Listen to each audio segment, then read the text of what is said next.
A giant cat, a fantastic re-theme, and something I've been hoping for a long time. Hello, I'm Matthew, and welcome to your board game news.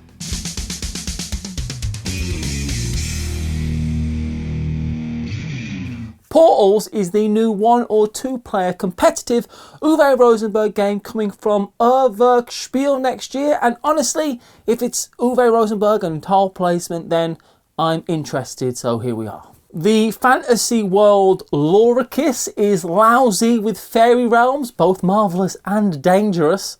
Portals connect these magical realms to your home, and as an apprentice of the Portal Guide, you have to prove that you can follow the trails of magical energy to find, you guessed it, portals. You'll be collecting magical energies of these fairy realms by drafting tiles, of course, and placing them in your area. Whenever you collect enough magical energy of one type, you'll open a portal to the corresponding realm, which means you are allowed to place a portal stone on one of your tiles, and it's the first one to get rid of all their portal stones who wins. Though, of course, it was another mysterious portal from a distant realm that helped make this episode possible by bringing us Cosmoctopus, an engine-building, tentacle-gathering board game for 1 to 4 devotees who guide Cosmoctopus through the inky realm. A flexible configuration of tiles to gather resources and obtain powerful relics, scriptures, constellations, and even hallucinations. Then harness the power of these bizarre objects and experiences by crafting potent card combinations and be the first to gain 8 tentacles to win. Cosmoctopus gets players right into the fun, upgrading your engine from turn 1 and providing variable setup, several levels of difficulty and depth of strategy. Follow the link in this video's description to find Cosmoctopus online and at your friendly local game store and dive into its tentacle-filled puzzles today. Following what is certainly, in my opinion, a massive trend in board games. One of my favourite games of all time is getting a reprint. Carsten Hartwig's wonderful 1999 game Chinatown is being remade by Repos Games. They are bringing us the 3 to 5 player waterfall park later this year. This is being described as a revamped edition of the negotiation classic Chinatown, where now the goal of the game is to trade and exchange attractions to build the biggest amusement park in the world. And that happens also to be built on these vertical, huge towers in the middle of the ocean. So Waterfall Park is meant, I think, to be a shorter and more family-friendly game than Chinatown, and has more exchanges and interactions because they've been significantly increased, making things more dynamic overall. Game Brewer are bringing us their next good-looking Euro game, which is frankly what they're kind of famous for, later this year, with a Kickstarter for the 1 to 4 player Bone Wars. In Bone Wars, players take on the role of paleontologists in the late 1800s, during a time when a bitter rivalry was waged between Orthaniel Marsh and Edward Cope.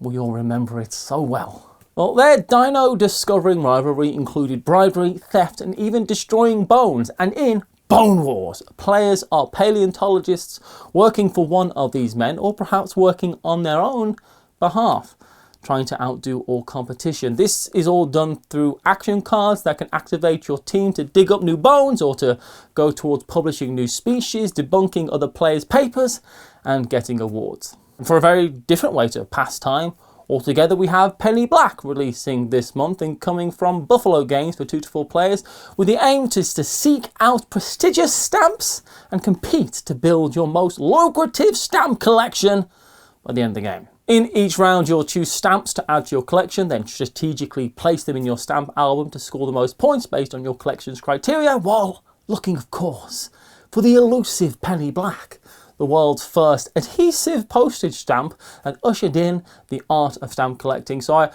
already learnt something today, so that's also good. Bezier Games have announced colossal Cat in the Box, which is launching on Kickstarter on August 29th.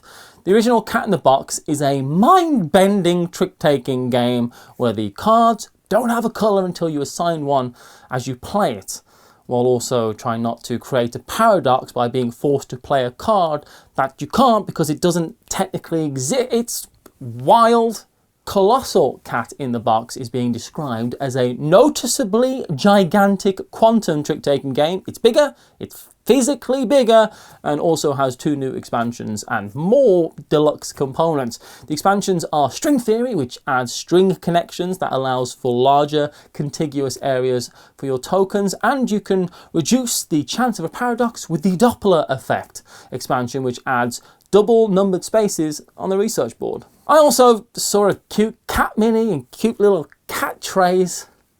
I like cats, okay?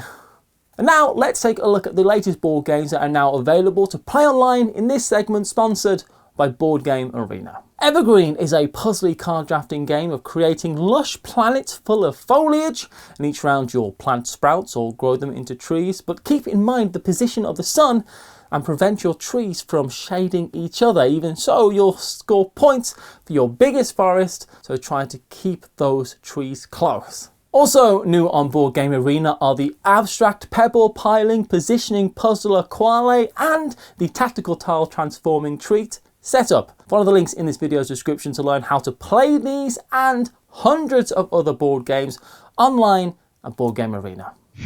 The new 2 to 4 player game coming from Le Boîte de Jeu is about Evil Corp, who have been working for 666 generations to frighten human villages. When it comes to scaring, apparently they're the best. And every year, of course, they hold a team seminar where each of their managers is tasked with recruiting a team of monsters and competing against their colleagues to prove that they are the best at frightening humans, and you just happen to be one of those managers. You'll be attempting to be the first manager to take control of a second village by sending in your monsters to scare the life out of the townsfolk, village folk, recruiting new team members, activating all manner of special abilities, gaining magic force to sabotage your opponents, and of course earn gold, just like the monsters of our own world. Footprints is coming to us from Chili Fox, a 1 to 6 player game of flood escaping. Thousands of years ago, near the end of the Ice Age, humans were doing pretty darn good. Then of course the ice started melting and their fertile lands are soon going to be fertile oceans, so it's time to escape to the mountains. So in this one, you'll be moving through the terrain, trying to improve your skills as you go so that you can get better at gathering resources, but also making important cave paintings and engraving at important sites. So hopefully you'll be remembered, all while you get your keister to the horizon before time runs out. There are asymmetric player powers, variable setups, engine building, and this looks lovely, so I'm interested in this one later this year when it's out. Talking about all that ancient knowledge, the next game is Ancient Knowledge, a 2 to 4 player game coming from Yellow. We are the heirs to an exceptional knowledge that has survived the ages. It's now up to us to preserve the vestiges of our civilization. This one is a strategic card game in which we'll be erecting monuments and building artifacts to pass on our people's knowledge. But time will make everything you create short-lived, so we have to make the right decisions, combining the cards at our disposal, because inevitably all our knowledge is doomed to disappear. Synergy, we are told, is going to be key as you construct these monuments we still find nowadays in the 4 corners of the globe, from the Mexican pyramids to the Sphinx at Giza, passing through the famous cities of Tiwanaku and Babylon, and only the mostest, cleverest builder will shine brightly enough to win. And Foundations of Rome, in my opinion, is an amazing game, but I also believe it's fair to say that it's a deluxe luxury product. But again, in my opinion, it is a really great game. But this is the news. I know this is the news, right? But my opinion sometimes slips through the cracks, like how Fancy Feathers is the greatest box cover of all time. Regardless, I was really happy to find out that the people at Arcane Wonders heard my cries for a version of the fantastic 2 to 4 player Emerson Matsuuchi game that I could justify buying myself. And that's what they're bringing us now, which is Foundations of Metropolis. The original Foundations of Rome puts you in the role of an architect, competing to own land and build magnificent structures to earn glory by selecting from purchasing a new lot, building a new building in the shared city of Rome, or collecting income and gaining profits at the end of each round, based on the population and commerce that you've accumulated through the game. There's also dastardly civic buildings that gain points based on your opponent's buildings. Foundations of Metropolis is just that, a retheming of the Senator-based game version of the original Foundations of Rome.